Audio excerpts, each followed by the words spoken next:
Hello, hello. Beautiful day in Wisconsin. So I wanted to hop on and ask a little bit, do a little exercise. Well, I'm actually exercising, but I wanted you to get into a little bit of a shadow work practice. Just to begin exploring the stories and perceptions within you that lead to your decision making. And this is part of what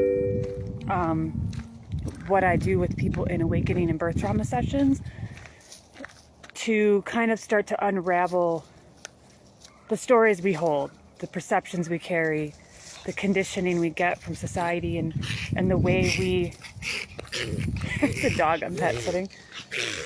It's inhaling things from nature, apparently. There we go. So all of these external influences have such a big impact on our own self-disempowerment as we hand our power to an authority outside of us, because we are perceiving ourself as not,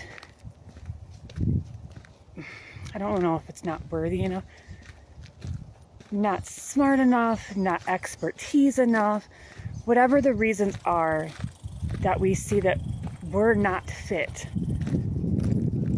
to make the decision for ourselves. It comes from a lack of trust. And this lack of trust is something that has kind of been perpetuated in society on women for many, many decades, centuries now, where we have been outsourcing our authority, outsourcing wisdom, because we've been self-suppressed. We've come to the point of our own self-suppression because of our programming, and it's been almost taught to us to hide the magic of our souls, to hide the wisdom, the intuitive nature, the psychic senses that we have as women. We've been taught that they're bad. It's been demonized, quote unquote, in our society, which this kind of witch nature, this intuitive magic, sixth senses that we have as women, especially as birthing women when we are mothers. Our nature in birth is very intuitive and very somatic. And when we've lost this deep connection, then we now are in a state of disempowerment, and we outsource our wisdom. We outsource the knowledge and information and expertise and don't claim it in ourselves. And now it is our time to reclaim that wisdom, that sovereignty. So today I ask you, if you've had an induction or a C-section in birth, why? And I want this not to be a reactive answer. So really check where you're sitting on the drama triangle, which is hero, victim, villain. If you don't know about that, go look it up. And that's another thing we can talk about if you ever want to discuss it. It's a very important factor in identifying how you're showing up in relationships with people, in relationships with yourself, in how you are interacting, how you are reacting and showing up. So, are you allowing yourself to be a victim of your circumstances? Are you allowing someone else's story to you, about you? Are you allowing that to dictate your decision making? And is there truth to those stories? Or are they amplified to create a certain emotion in you to then consent to induction or C-section? So really go into, sit with it, meditate with that. Ask yourself, why?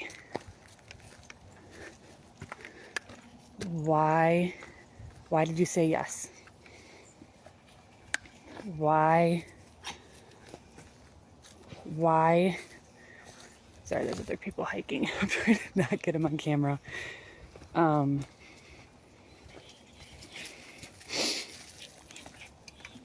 Why did you okay it?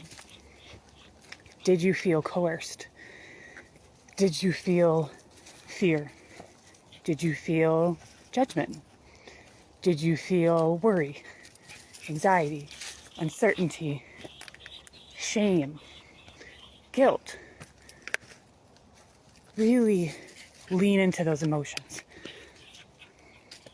Sit with and feel whether the decision came from a place of confidence and inner wisdom, connection, rooted in your being, a sovereign decision that you have deemed best for yourself and your baby, or was there a level of coercement involved? Was there an emotion created in you by stories told, perceptions that made you feel a certain way? What pressure was felt? And I want you to practice this, because a lot of times the reason isn't from your deep intuition. And sometimes there are circumstances where a woman will make a sovereign decision to induce or do C-section. But I think in our medical industry today, more often than not, there is a lot of women being fed with fear, shame, guilt, and just false stories. And each appointment you go to, each well visit with the doctor is just one step on the checklist of leading you to some sort of medical intervention. That is ultimately, if we're looking again at the drama triangle, it is the hero role that doctors will play in a hospital. They are there. They're going to tell you that this is your birth. You get to make the decisions. We'll do a birth plan and all that stuff. But in the end, none of that really matters. And in the end, they will hero your birth. Meaning they will create a victim story around you and then play the hero of your victim story. And throughout all of it, we often willingly play into this victim story. And this isn't a shame or a judgment or anything like that. This is just archetypes that we play in our life. I've dove deep into archetypes recently. Sacred Contracts, which is by Carolyn Miss, has really helped me explore this too.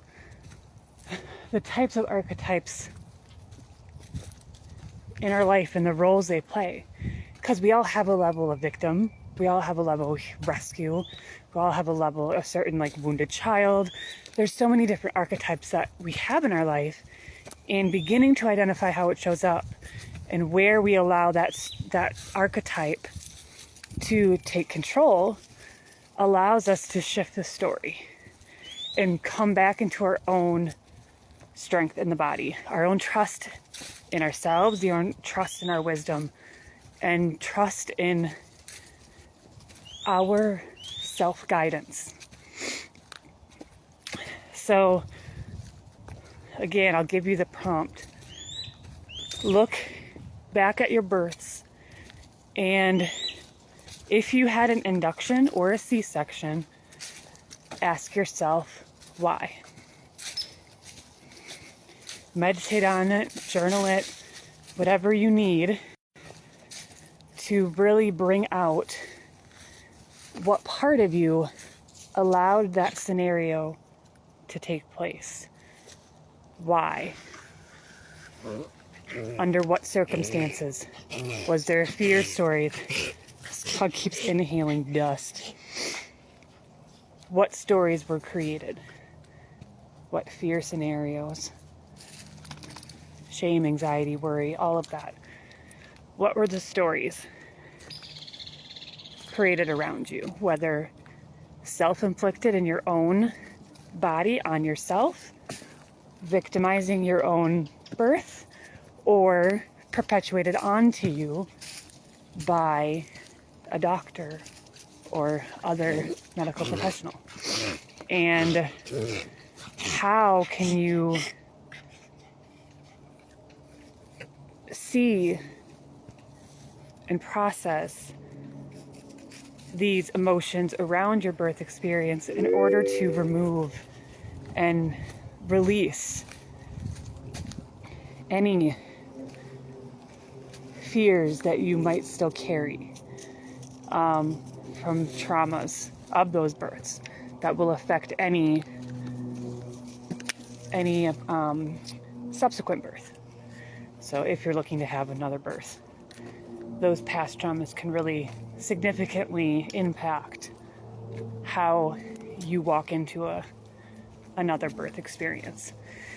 And that is where I wish to serve women. That is where I do support and bring clarity for women in helping do this shadow work of childhood, around the medical industry, around past birth experiences, around the witch wound and our past traumas that have caused us to hand our power away and allow our own disempowerment. So sit with that today. Journal, post, comment below if you want on what came up for you. Because in the end, no induction is safe and no induction is necessary. And C-sections are supposed to be absolute worst case scenario, but they're being used as far beyond that. And often doctors create this cascade of intervention, and more often than not, a woman who ends up with a C-section was a woman who was first induced. So if we can reduce the amount of inductions that take place, we will also reduce the amount of C-sections. They become another hero scenario for doctors, inducing women, and then end up with all of these lists of lack of progress and all of that, where they then say, oh, we have to do a C-section, when in the end, we never should have induced in the first place because baby wasn't ready to come out. So induction itself is one of the leading factors that lead to C-section, in my opinion. So to help support women in understanding that no induction is necessary, never. If a particular emergency situation comes up, that is where C-section is automatic. A C-section is an automatic choice, not inducing and then going to C-section. A true emergency, will be an automatic C-section. And the C-section rate is so high because we're inducing at such a high rate, often by a doctor's suggestion. Scheduling you because it's convenient, or using risk factors that really aren't a good enough indicator of needing to induce, because an induction isn't actually going to lower your risk of anything. And many times it actually increases the risks. Like I just said, it'll increase the risk of going to a C-section, and it increases the risk of everything under the sun going wrong, because we are trying to force the baby out before it's ready. And there's always a fear factor involved to justify that induction. So sit with those questions today. Go back and listen to this if you need. Message me anytime. We can set up a session to go deeper into a birth trauma session, or an awakening session if you're pregnant with your first child and wanting support in a wild unassisted birth. I am your girl. So I look forward to helping you and supporting you along the way. Have a lovely Friday and a lovely weekend.